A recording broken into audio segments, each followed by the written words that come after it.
Today we're reading Gabby.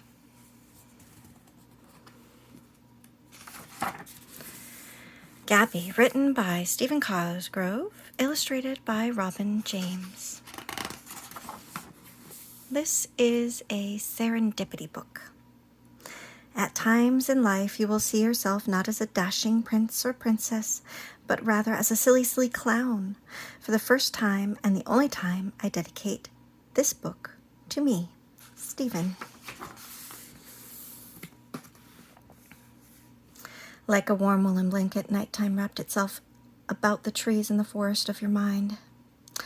As the morning sun raised its sleepy head over the mountains and surrounding meadows, the blanket got thinner and thinner, and the animals of night slipped from your sight and quietly went off to bed.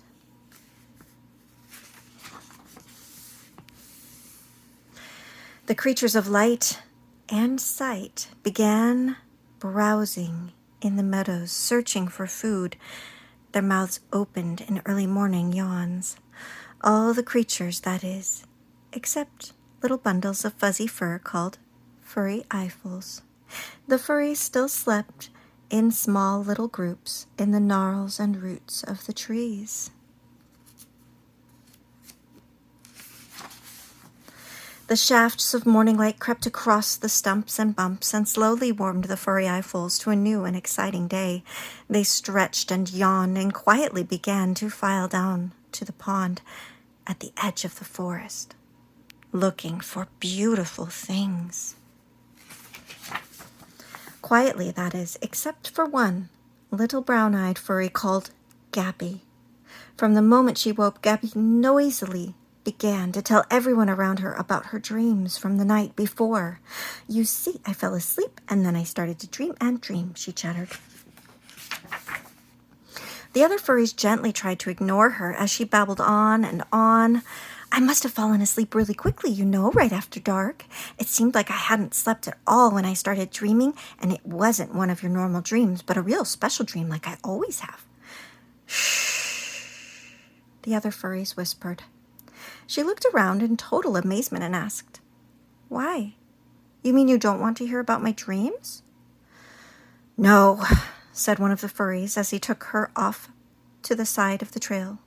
"We're going to the pond at the edge of the forest.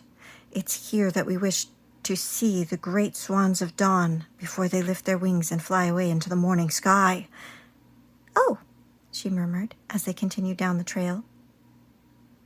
"I knew it was something important, or you wouldn't have wanted to hear about my beautiful dream.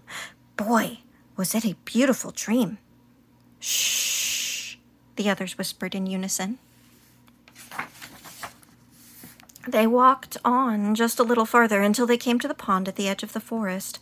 There in the morning mist that danced upon the water, they waited. Each furry eyeful hid behind clumps of cattails and water lilies, their eyes open in wide-eyed wonder. Little Gabby was quiet for only a moment or two in the morning hush. Then she said, "While we're waiting, does anyone want to hear what happened to me yesterday? Boy, it was just as strange as you could believe. I was walking—" "Shh," the rest of the furries whispered.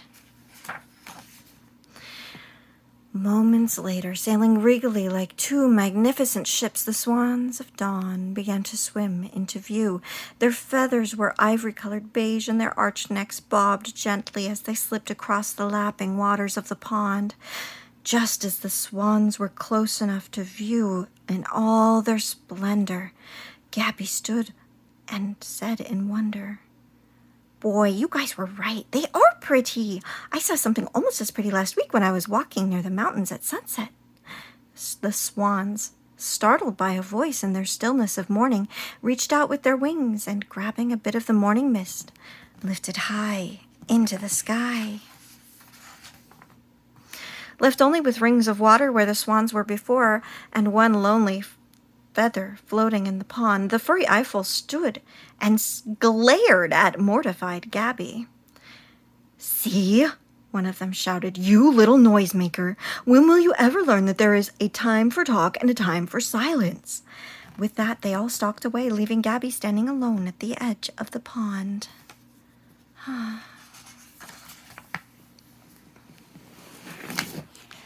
Thereafter, whenever Gabby tried to talk to any of her fellow creatures, they would either walk away or pretend that they had heard nothing more than the rustling of the wind. No matter what she said, they would look right through her and walk on by. She became so desperate for someone to talk to that she began to talk to the trees. She would talk on and on and on, but the trees didn't seem to listen, and they never talked back. Poor Gabby. She talked to the flowers and to the sky, but they didn't listen either. Finally, in desperation, she sat on a rock beside the still waters of a stream and sadly looked down at her own reflection. Then she began to talk to herself of all the beauty that she had seen. She talked and talked, but when she finished, even her own reflection wouldn't talk back to her. "What's the use of talking if there's no one to listen?" she sobbed. Large crystal tears dripped down her cheeks and plopped into the water. With each drop, her reflection in the pond was pushed further and further away until it seemed that even her own shadow had deserted her. Her sobs were interrupted by a soft, slithering noise behind her. She turned quickly to see what it was. There, wrapped around the stem of wild rose, was the most beautiful snake she had ever seen. "I sense that there is someone there," said the snake in a soft, whispery hiss.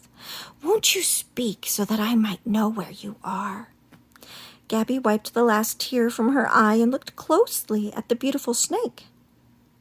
"Why, you are blind," she said, swallowing her last tiny sob. "Yes," said the snake as he tested the air with his flickering tongue. "My name is Kartusch, and I can just barely taste your tears. Why have you been crying?"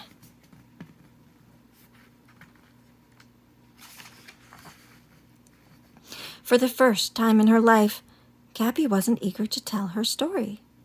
But in a slow, halting voice, she told the snake what had happened to her. When she finished, Kartusch paused a moment to savor the rich smell of the rose. "Little one, there are times that tellings of tales should fill the air in order to share that which has been. But like a well that must have time to fill with water, you must learn to listen and see. Later there will come a time to dip from your well so that all can know what you know. Now, my little furry friend, your well is so full and mine is empty from being blind, so tell me all that you have seen." Gabby slowly started from the beginning and told the snake all of her tales, her wishes, and her dreams. When she had finished, Kartusch paused, gently tasting the moment, and then said, "Now, Gabby, your well is empty. Go and drink deeply from all that you see. When you are filled, you can come and tell me." With a happy heart, Gabby quietly set out to see all that she could see. Look at those big eyes. I bet she sees a lot. Thereafter, Gabby saw everything that she could see and listened to all that she could hear. Then she would rush back to tell Kartusch of the world around her. And sometimes, when the time was right, perhaps when watching the flickering firelight with the other furry Eiffels, Gabby would tell a story and then be quiet.